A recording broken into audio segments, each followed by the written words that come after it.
Well, we're getting ready here with start this long week for us for Monday night coming up, and we're going to try to take full advantage of it. Um, we need a lot of areas need to improve. We got work to do, and we're going to take advantage of the days that are extra, which is one of them today.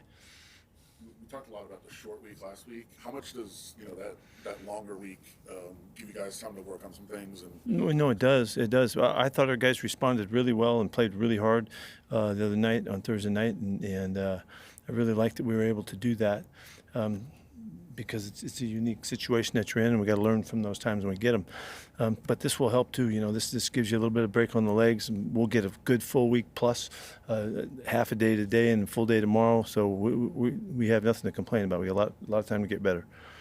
The news that Jackson Powers Johnson might be going to IR, does that open up an opportunity for Caleb Williams or Caleb Rogers to compete for some playing time? Yeah, he will go on IR, and in that it certainly does.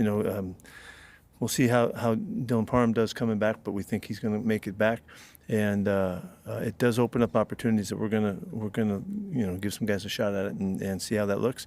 We've been kind of working the backup spot there for some time now, so that's kind of in line with what's been going on. We don't miss JPJ. He plays his butt off and he really loves this program and shows it in everything that he does. But it's going to be a while before he gets back, but the IR thing will take care of that. What went into the decision to alleviate Tom McMahon, and also with that, what do you think this means for Darius to be able to step up into that role as well? Yeah, I thought we needed a change, and I love Tom. He's a great dude, and he's done a great job for us. He's a career ball coach, and but I thought we just needed a change. And part of that is that I want to see what Darius does with it and see how he handles it.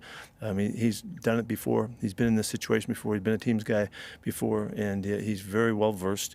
But I think it was time for a change there, and that's why we did that. what are some of Darius's strengths? Yeah, he's a very good communicator, very active on the field, hands-on type of coach, really skilled in scheme. There's not time to change a bunch of our scheme at this point, but is to emphasize and to focus on things that we think we need to get better. And so I'm hoping that the voice change will help us in that regard. What has Caleb shown you, during this development phase for him? Yeah, he's a really good athlete. He's bright. He's got a good mentality about him. He brings energy when he's on a field. It's just a matter of time before he really gains command of what's going on with the game itself. So he's got a real high upside. So we're interested in giving him a chance to show what he can do and see if he can get on the field and help us out. So really nothing but positive so far. You haven't had to make a staff change in your career a lot mid-season. What are your expectations, I guess, of what kind of jump that could give, not just special teams, but the whole group?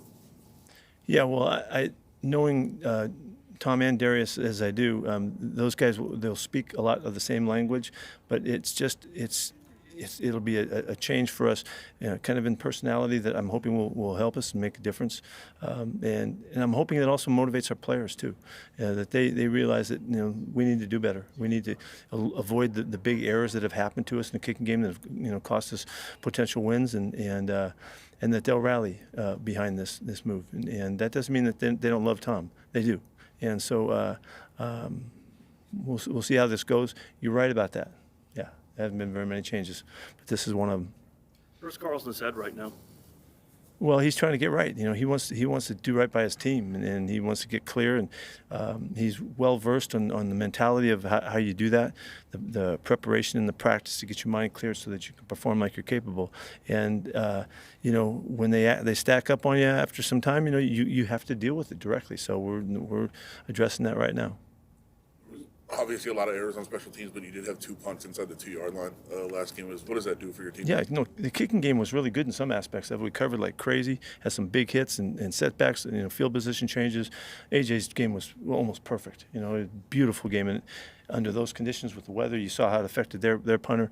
He came through in a magnificent way, which set up the opportunities for the defense to really take advantage of it, and they did.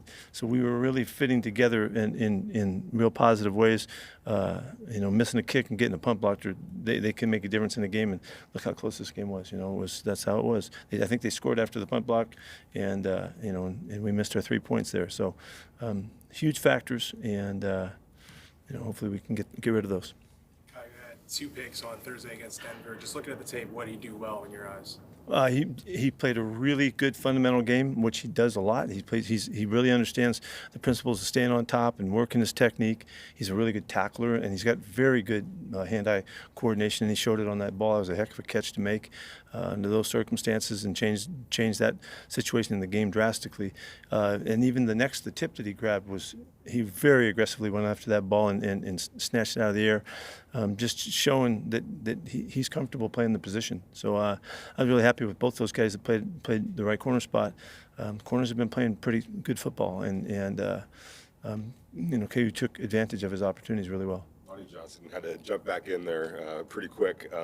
What did he show you on film? Well, he has a lot of confidence, and he brings a lot of confidence from his experience and all of that. He's working with Marcus and Joey. He knows those guys really well.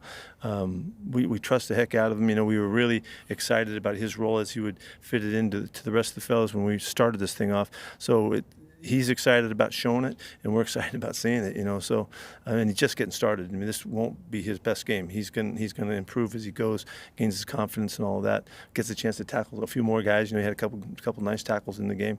But he's a very well-versed football player and has a lot of variety to the things he adds.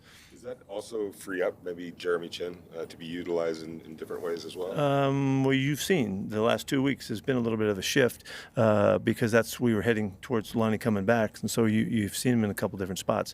So he's a most versatile player. He did some really exciting things this week in the game plan, and we hope to continue to expand on that. Where's Gino health-wise? He was out there today. He feels pretty good. What about Parham? He was out there today also. So, with the long week, we have a chance for both those guys to be ready to go. You guys good? Yep. Thanks so much.